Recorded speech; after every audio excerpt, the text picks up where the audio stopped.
Duel at Diablo wasn't just another cowboy movie. It was a powder keg wrapped in leather, a film where the star refused to fire a gun, the script got rewritten in the desert, and one scene was so brutal the studio tried to bury it. These are 20 weird facts about Duel at Diablo. And wait for the bonus, because there's a stunt that went so wrong, it changed Hollywood safety rules forever. Let's ride into the heat. This story doesn't play nice. Number 1. Before Sidney Poitier agreed to star in Duel at Diablo, he had one absolute condition: no romantic subplot, not with a white actress, not with anyone. The year was 1966, and Poitier had just become the first black actor to win an Academy Award for Best Actor. He was bankable, beloved, and walking a razor's edge. One wrong move, one controversial scene, and everything he'd built could collapse. His agent warned him. The studio pushed back. They wanted a love interest. They said it humanized the character, gave the story heart. But Poitier knew better. He'd seen what happened when interracial romance hit the screen. Theaters refused to show it. Critics called it provocative, and in some states it was practically illegal. So he held firm. If they wanted him, they'd get a warrior, a scout, a man with a mission, but not a lover. The studio caved. They rewrote the script. And Poitier walked onto that desert set knowing he'd protected not just himself, but the film's chance at reaching audiences who weren't ready for anything more. Sometimes survival means knowing exactly where the line is and never crossing it. I said let her go. Number 2. James Garner wasn't the studio's first choice. He wasn't even their second. Originally, the role of Jess Remsburg was written for someone grittier, someone with a meaner edge. They wanted Lee Marvin, a man who could play rage without softening it. But Marvin had just committed to the professionals and wasn't available. So the studio pivoted. They offered it to Steve McQueen. McQueen read the script, liked the action, but hated the politics. He thought the film was too preachy, too heavy-handed about race and violence. He passed without a second thought. That's when James Garner's name came up. Fresh off the Americanization of Emily, Garner had proven he could handle drama with wit and grit. But there was a problem. Garner was known for charm, not menace. Director Ralph Nelson wasn't sure. He thought Garner might be too likable, too clean. But when Garner showed up for the first meeting wearing dusty boots and a cold stare, Nelson changed his mind. Garner didn't just want the role, he wanted to prove he could be dangerous. And by the time cameras rolled, he wasn't playing a hero. He was playing a man with nothing left to lose. The studio got it wrong twice, but the third time, they got it perfect. Number 3. The opening scene almost killed the movie before it started. Director Ralph Nelson wanted to begin with a brutal, unflinching sequence. A white woman stumbling through the desert, blood on her dress, carrying a child. No music, no explanation, just raw desperation. The studio hated it. They said it was too dark, too slow, too confusing. Test audiences would walk out. Nelson refused to cut it. He told the producers that if they wanted a typical Western, they hired the wrong guy. This wasn't going to be cowboys and Indians. It was going to be ugliness and truth. The studio pushed back harder. They threatened to replace him. Nelson called their bluff. He said he'd walk and take Sidney Poitier with him. That got their attention, so they compromised. Nelson could keep his opening, but only if he added a voiceover explaining what was happening. Nelson agreed. Then, when he got into the editing room, he quietly removed the voiceover. The studio only found out at the final screening. By then, it was too late to reshoot. The film opened in silence, exactly as Nelson planned, and that cold, haunting beginning became one of the most talked about openings of any Western that year. Sometimes you have to lie to protect the truth. Number 4. Bill Travers was miserable. He'd been cast as the cowardly supply officer Willard Grange, a man who abandons his pregnant wife to the Apaches and spends the rest of the film drowning in guilt. On paper, it was a meaty role, complex, layered, tragic, but Travers hated every second of it. He later admitted he only took the part because his wife, actress Virginia McKenna, convinced him it would be good for his career. She was wrong. From day one, Travers clashed with Ralph Nelson. He thought the character was too weak, too pathetic. He wanted to play Grange with more backbone, more justification. Nelson disagreed. He wanted the audience to feel uncomfortable watching Grange, to squirm at his cowardice. The two argued constantly. Between takes, Travers would rewrite his own lines, trying to make Grange more sympathetic. Nelson would restore the original dialogue. It got so bad that Sidney Poitier had to step in as a mediator, pulling both men aside to cool things down. But the tension never fully went away. You can see it in Travers's performance, that twitchy, desperate energy. It wasn't all acting. It was a man trapped in a role he despised, trying to survive until the final cut. And somehow that discomfort made Grange even more painful to watch. Number 5. The Apache attack wasn't supposed to happen, at least not the way it did. The scene was carefully choreographed. Horses would charge, arrows would fly, stunt riders would fall in controlled practice sequences. But on the day of filming, something went wrong. One of the stunt horses spooked. It veered off course, crashing into another rider. That rider lost control. His horse bolted straight toward the camera crew. Everyone scattered. James Garner, who was standing off to the side, grabbed the reins and pulled the horse to a stop. It took less than 10 seconds. No one was hurt, but the cameras kept rolling. And when Ralph Nelson watched the footage later, he realized something. The chaos looked real, too real to cut, so he kept it. That moment of panic, that split second where everything nearly went sideways, it stayed in the film, and audiences never knew the difference. Because in a movie about survival, sometimes the best moments are the ones nobody planned. Number 6. Sidney Poitier did his own stunts, not because the studio asked, because he refused to let a double do it. He rode full speed through narrow canyons. He dove off horses. He fought in hand-to-hand combat scenes without pads or safety wires. The stunt coordinator begged him to slow down, to let the professionals handle the dangerous work, but Poitier wouldn't hear it. He said if his character was going to be believable, he had to do it himself, every fall, every punch, every leap. And there was another reason, a quieter one. Poitier knew that if a stunt double took over, it would be a white man in makeup. That's how Hollywood worked in 1966. They didn't have enough black stunt performers, and Poitier wasn't about to let that happen. So he threw himself into the role, risking bruises, breaks, and worse. Because for him, it wasn't just about the performance, it was about dignity, and he wasn't going to compromise that for anyone. Number 7. The desert heat nearly shut down production. They were filming in Moab, Utah, where temperatures soared past 110 degrees. The crew wore hats, drank gallons of water, and still collapsed from exhaustion. Ralph Nelson pushed through it. He said the heat added realism, but it also added danger. During one particularly brutal stretch, a grip suffered heat stroke and had to be airlifted to a hospital. That same week, 3 horses went down and had to be replaced. The studio wanted to pause filming, move the shoot indoors, or at least wait for cooler weather. Nelson refused. He said the audience needed to feel the misery, the relentless sun beating down on these characters. If the actors were comfortable, the story wouldn't work. So they kept shooting. James Garner later joked that he lost 15 pounds during production and didn't eat a hot meal for 6 weeks. Sidney Poitier said it was the most physically demanding role of his career. And when you watch the film, you can see it. The sweat isn't makeup. The exhaustion isn't acting. It's survival captured on camera. Number 8. There's a scene where Jess Remsburg confronts a racist cavalry officer. It's tense, ugly, the kind of moment that could have been softened with a clever line or a heroic punch. But Ralph Nelson didn't soften it. He made James Garner deliver the dialogue with cold, quiet fury. No music, no dramatic camera angles, just 2 men standing in the dirt saying terrible things, and the studio hated it. They thought it was too confrontational, too political. They wanted Nelson to reshoot it with more action, less talk. Nelson refused.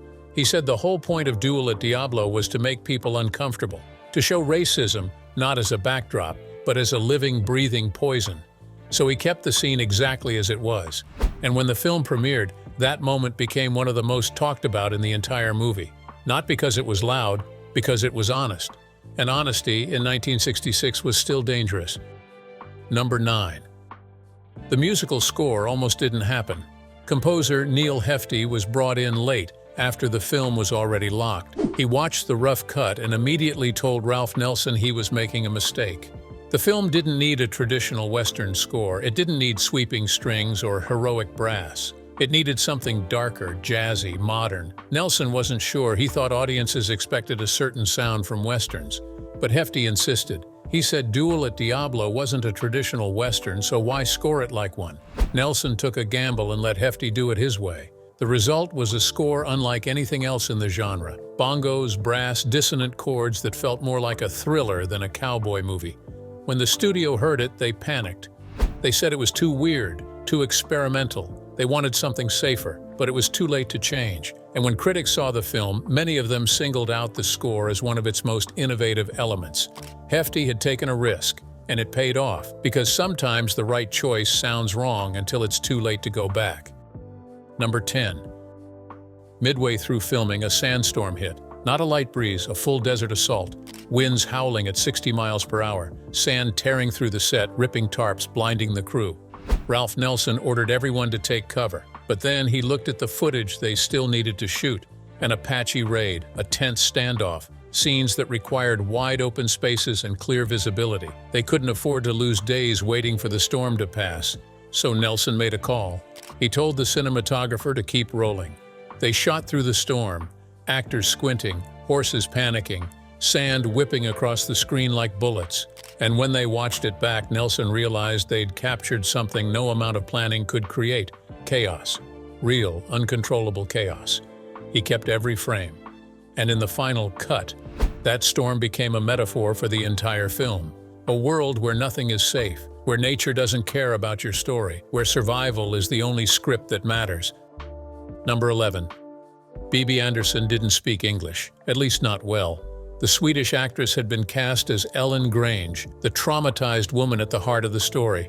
She'd worked with Ingmar Bergman. She had critical acclaim across Europe. She was considered one of the finest dramatic actresses of her generation, but she'd never done an American film. And her English was broken at best, fractured and uncertain. Ralph Nelson knew this going in. He thought her accent would add to the character's otherness, her isolation. He imagined it would make Ellen feel even more displaced, more foreign in this brutal landscape. But when filming started, it became a serious problem. Andersson would stumble over lines. She'd miss cues entirely. She'd stop mid-sentence and ask what certain words meant, her face twisted in confusion. The crew got frustrated. Days were burning. The schedule was slipping. James Garner, ever the gentleman, tried to help. He'd sit with her between scenes, feeding her lines, practicing pronunciation. But it wasn't enough. The language barrier was too wide. Nelson had to make a choice. He could replace her, bring in someone safer, someone who could deliver the dialogue as written, or he could lean into the problem and make it part of the solution. He chose the latter. He rewrote her dialogue, scene by scene, gave her fewer words, shorter sentences, let her face, her eyes, her body do the talking. And it worked beyond anyone's expectations. Andersson's performance became haunting precisely because of her silence, her inability to fully articulate her pain. Her broken English made Ellen feel even more lost, even more destroyed by what had happened to her. What started as a casting mistake, a miscalculation, became one of the film's most powerful elements. Because sometimes the limitations don't destroy the art, they create it. Number 12. The film's most controversial scene almost got it banned outright in multiple states. Ellen Grange returns from Apache captivity carrying a half-Apache baby, a child born from violence and trauma. And the white soldiers, the men supposed to protect her, civilized men in uniform, they turn on her instantly. They call her names, filthy names. They spit in her direction. They treat her like she's contaminated, like she's less than human now, like the baby in her arms is a disease. Ralph Nelson shot it without flinching, without pulling back. No music to soften it, no cutaways to spare the audience, just ugly, raw hatred captured in unflinching close-ups. When the studio screened it for the first time, 3 executives walked out before the scene finished. They said it was too much, too brutal, too honest. Audiences wouldn't accept it, wouldn't pay money to feel this uncomfortable. They wanted Nelson to cut it down, soften the language, maybe add a sympathetic character to balance it out, to give viewers someone to root for. Nelson refused point blank. He said this was the whole point of the movie, to show what racism actually looked like, not as a backdrop, not as a subtle undertone, but as violence, as direct personal cruelty. The studio threatened to shelve the film entirely, to lock it in a vault and pretend it never existed. Nelson made a phone call. He called Sidney Poitier at home. Together they met with the executives and made their case with quiet intensity. This scene stays exactly as is, or we both pull our names from the project. Walk away completely. The studio blinked first. The scene stayed. But when the film was released, 3 southern states refused to show it in theaters. Major chains pulled it from rotation, claimed it was too inflammatory, and the controversy only made people want to see it more. Nelson didn't just make a Western. He made a statement carved in stone, and some people couldn't handle what it had to say. Number 13. There was no stunt coordinator for the first 2 weeks of filming. The studio had hired one, a veteran with decades of experience, but he quit after reading the script and visiting the location. He said the stunts were too dangerous, too unpredictable, too loosely planned. The horses would be running through narrow canyon passes at full speed. The actors would be fighting on uneven terrain with real rocks and real drops. And Ralph Nelson wanted it all done practically. No green screens, no safety nets, no second chances. So the coordinator walked off, packed his bags, and left Utah without looking back. And for 2 weeks, the cast and crew figured it out themselves like pioneers with cameras. James Garner, who'd done rodeo work as a kid growing up in Oklahoma, took charge without being asked. He taught the other actors how to fall off horses without breaking bones, how to roll with momentum instead of fighting it. He showed them how to throw punches that looked real but didn't connect, how to make violence look genuine without causing actual harm.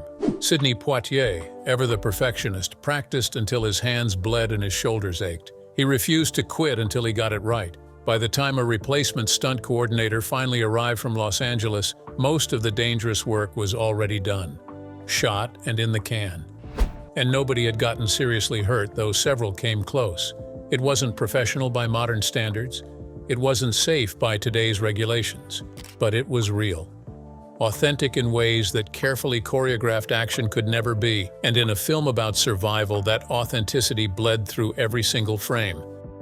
Number 14. Dennis Weaver was absolutely terrified of horses.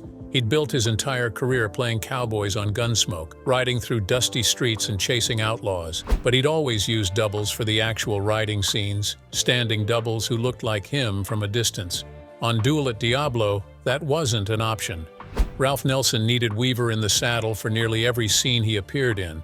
Close-ups, medium shots, tracking shots. So Weaver had to learn fast, had to become a rider in days instead of years. The Wranglers gave him a calm, older horse, an animal known for patience. They walked him through the basics, gently. But on his first day of actual shooting, something spooked the animal.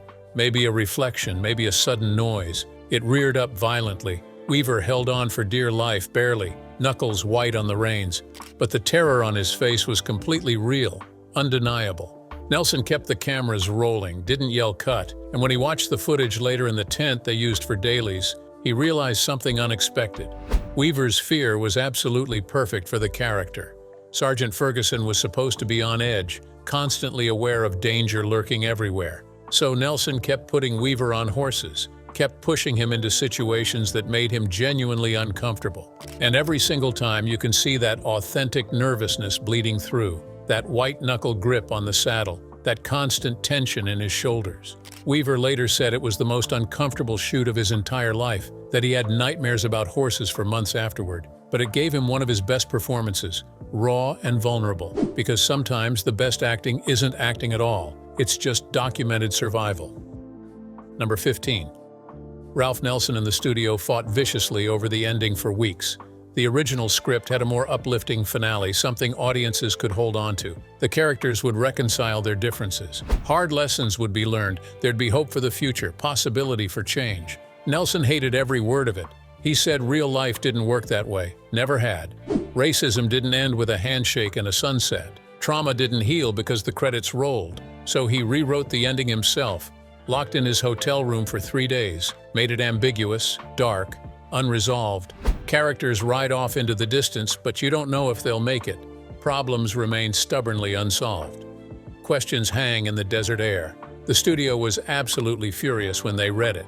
They said audiences needed closure, demanded it. They needed to leave the theater feeling good about themselves, feeling like the world made sense. Nelson told them flatly they were wrong.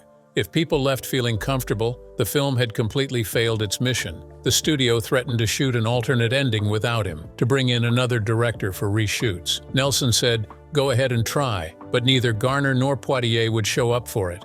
And he was absolutely right. Both actors backed Nelson completely, told the studio they'd walk if the ending changed. The studio finally gave in, defeated. The ending stayed bleak and honest. And when critics finally saw it in theaters, many of them praised the film specifically for refusing to offer easy answers, for respecting the audience's intelligence. Nelson didn't give audiences what they wanted. He gave them what they needed, even if they didn't know it yet, even if it hurt. Number 16. The film's title almost changed 3 different times during production. The studio absolutely hated Duel at Diablo. They thought it sounded too foreign, too vague, too literary for mainstream audiences. They wanted something more marketable, more obvious. Apache Blood was one early suggestion for marketing. Desert Fury was another title thrown around in meetings. At one point, some executive pitched The Savage Frontier with complete seriousness. Ralph Nelson rejected every single one without hesitation. He said the title wasn't about selling tickets through deception. It was about setting a very specific tone before the first frame. Duel at Diablo felt literary, classical, timeless, like a Greek tragedy transplanted into the Old West. The studio pushed back hard, ran expensive focus groups, tested other names with audiences in shopping malls, but Nelson wouldn't budge an inch, and critically, he had Sidney Poitier firmly on his side. Poitier told the executives in a tense meeting that if they changed the title against Nelson's wishes, he'd refuse to do any press for the film whatsoever. No interviews, no promotional tours, no magazine covers, nothing. Complete silence. The studio couldn't risk that, couldn't afford to lose their biggest star's cooperation. Poitier was their entire marketing campaign in many markets, so Duel at Diablo stayed, survived the committee process, and decades later it's one of the reasons the film still stands out in a crowded genre. Because it doesn't sound like every other Western collecting dust, it sounds like something genuinely dangerous, something different, something that might draw blood. Number 17. James Garner broke his hand during a fight scene and nobody noticed for hours. It happened during a brutal sequence where he was supposed to punch a stunt performer, pull it at the last second like professionals do. But the timing was slightly off, maybe half a second. His fist connected hard with the man's jaw, full force. Garner felt the bones in his hand crack instantly, a sensation he'd never forget. The pain was absolutely blinding, shooting up his arm. But they were in the middle of a take, cameras rolling, crew watching. And Garner, ever the consummate professional, didn't stop acting, didn't break character. He finished the entire scene, threw 2 more punches with his broken hand, delivered all his remaining lines through gritted teeth and sheer willpower. When Nelson finally yelled "cut," Garner quietly collapsed against a rock. They rushed him to a small hospital in Moab in the back of a production truck. The doctor examined the damage and said he'd fractured 2 metacarpals cleanly and needed surgery immediately. But surgery meant shutting down production for at least 3 weeks, maybe more. The studio absolutely couldn't afford it, was already over budget, so Garner made a deal on the spot. He'd skip the surgery entirely, wear a splint under his costumes, and keep shooting without complaint if they'd pay for the absolute best hand specialist in Los Angeles after filming finally wrapped. They agreed instantly, relieved. For the next 3 weeks, Garner acted with a broken hand carefully hidden under gloves and thick bandages. You can see him favor his left hand in several later scenes if you know what to look for. But he never complained once, never asked for special treatment or easier blocking. Because that's what professionals did in 1966, what the system demanded. They suffered quietly and invisibly, and they kept the cameras rolling no matter what it cost them personally. Number 18. The Native American actors weren't actually actors at all. Most of them were genuine Apache and Navajo men hired directly from local reservations near the filming locations. Ralph Nelson insisted absolutely on authenticity from the beginning. He didn't want Hollywood extras and cheap wigs and theatrical makeup pretending. He wanted real people who understood the culture from inside, who'd lived it. But there was an immediate problem nobody anticipated. None of them had acted before in their lives. They didn't know anything about hitting marks or timing reactions. They didn't understand camera angles or continuity. And more importantly, they didn't trust the white director with their image. One elder pulled Nelson aside on the second day and asked him directly, no politeness, "Are you going to make us look like savages? Like animals?" Nelson told him absolutely not.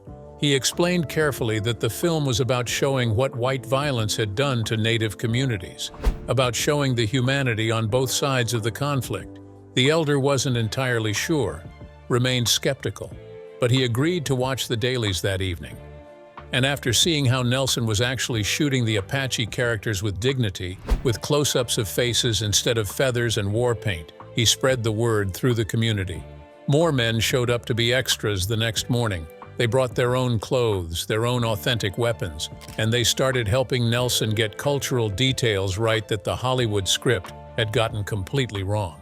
It wasn't a perfect production, far from it, but it was one of the very few westerns of that entire era that actually listened to native voices. And you can see the profound difference on screen in every frame.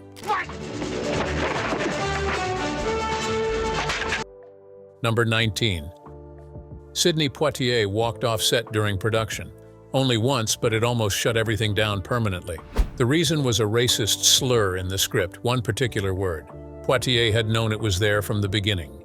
He'd read the screenplay multiple times, but seeing it performed in person, hearing it said out loud by another actor in full costume, it hit completely differently than words on paper.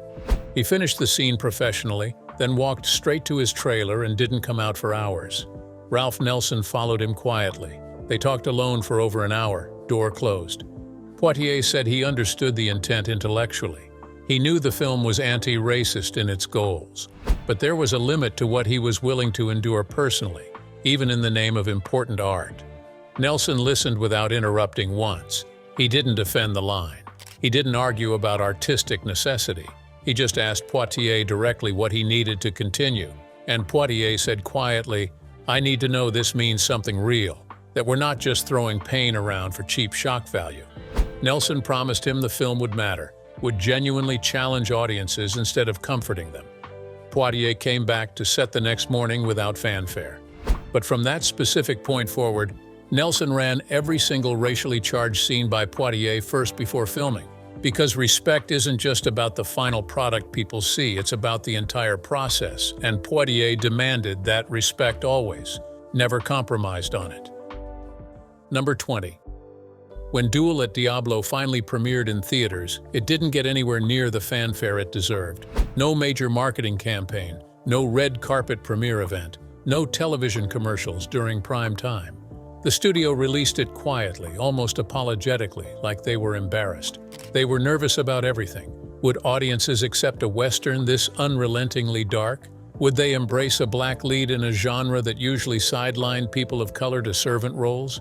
The reviews were frustratingly mixed. Some critics praised its boldness and honesty. Others called it preachy and heavy-handed and too political. At the box office, it underperformed significantly. Not a complete disaster, but definitely not a hit either. James Garner moved on quickly to other projects. Sidney Poitier went back to making safer, more commercially viable films. And for years, decades even, Duel at Diablo seemed destined to be completely forgotten. But then something unexpected happened gradually. Film scholars rediscovered it in archives. They started writing academic papers about it as a genuine turning point. A Western that dared to confront racism head-on instead of ignoring it. A film that refused to let its audience off the hook easily. Today, it's widely considered one of the most important revisionist Westerns of the entire 1960s. Not because it was perfect or flawless, but because it was absolutely necessary. And sometimes the films that struggle most at release are the ones that matter most 50 years later.